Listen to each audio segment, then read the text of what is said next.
Joining us now is Jenna Ellis, the senior legal advisor to the Trump campaign and an attorney for President Trump. So, Jenna, we see now that some of these states are finally taking the measures to open up the economy. It's something that's been talked about over the past couple of weeks. But I remember at the beginning of these orders, the lockdown orders, a lot of people were critical of President Trump for not issuing lockdown orders sooner. So when it comes to this issue of lockdown orders, I think I kind of want to just set the record straight a little bit. What are the powers of the federal government and then the state government to dictate when lockdown orders can be implemented and then economies opened up?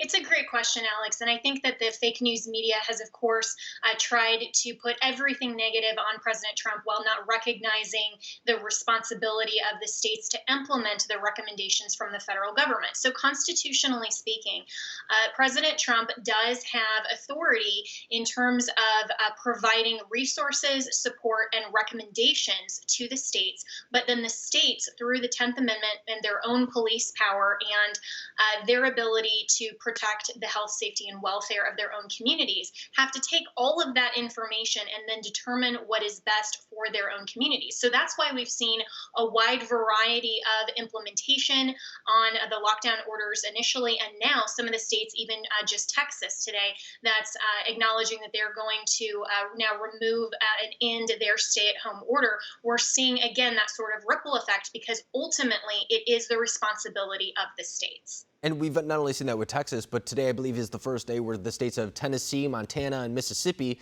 are also reopening their states. We saw some measures last week by, I think it was Alaska, Georgia. So it's becoming a little bit more commonplace to see that this is happening right now. But there are guidelines for reopening, as you were saying, implemented by the federal government. So what do these states have to prove in order to either reopen or stay open? Right. So the burden actually is not on the states to necessarily prove anything, but rather, again, take those recommendations and from the federal government and implement them in the best way possible for their own state. And so while, of course, President Trump and the task force hope that these states will look at the three phases and implement them to the best of their ability, President Trump has continued to say that he is in close contact with all of the governors of the 50 states and that he trusts that they will make the best decisions for their communities. Now, President Trump has also been critical of some of the states that he believes are opening too quickly or possibly overreaching as well. We know that Attorney General Barr has even filed statements of interest to protect religious liberty concerns. So President Trump here is giving a wide berth to the states to implement these recommendations to their best judgment, but he's also going to comment on his own best judgment. And I think that that's the perfect balance to be a leader and a very strong leader for America, but at the end of the day, recognize this ultimately is the responsibility of the states. Yeah, and to that point, he's been critical of people on both sides of the aisle as well as complimentary. He's criticized Gretchen Whitmer, for example, as well as Brian Kemp. But then he's also given credit to governors such as Gavin Newsom and Andrew Cuomo at different parts during this pandemic as well. So it's not necessarily as partisan, I think, as a lot of people would necessarily want to think. But we see the states now opening, and it's a difficult situation. We hear about talks about a second wave. We talk about different things such as hospitals maybe once again not hitting their peaks. Is there a point for these states where, if they reach a certain point, I should say, where they'll have to reclose the economy? Is that possible? It's possible, certainly. And I think that we're all learning, as President Trump continues to say, this is really an unprecedented situation. And so some states could relax some guidelines and then determine, we need to go back to more strict social distancing. Hopefully that won't be the case. And I think that with the guidelines and the emphasis now on reopening the economy from the federal government, the states will do this in a very safe and careful manner. And I think that the states that are reopening now and are relaxing those guidelines are really trusting we, the American people, to make sure that we're doing our part by being responsible. And I think that these small businesses that are opening are definitely going to put guidelines in place that they're going to be very careful, but they're also going to recognize we need to get this business and this economy back booming. And I think President Trump is definitely the right leader for this point in time.